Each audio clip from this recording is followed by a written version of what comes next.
Hello everyone and welcome back to another video from Apps Academy. In this video, I'm going to show you how to change your email address on Craigslist. So let's get started right away.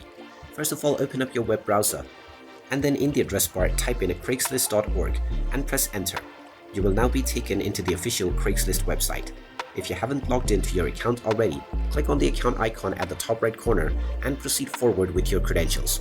Once you are logged in and taken into the homepage, if you wish to change your email address, click on Account at the top right once again, which will take you into your account page.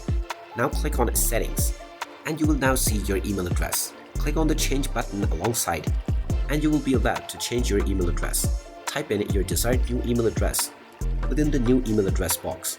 Then type this new email address once again for confirmation underneath within the Retype section. Then click on Submit New Email Address.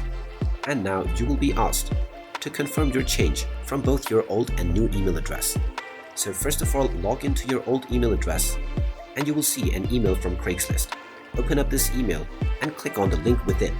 And now the confirmation from your old email has been done. You will need to repeat this process within your new email address as well. So log into the new email address that you just entered and you will also find an email from Craigslist. Click on the link within and now you will be told that your email address has successfully been changed. You will be required to enter your new email address and log in order to continue using your Craigslist account. And there you have it. That is how easy it is to change your email address on Craigslist. If you find this video helpful, make sure you hit that like button and subscribe to our channel if you haven't done so already. Also ring that notification bell to never miss another update from us. Thank you for watching and I will see you again in the next video.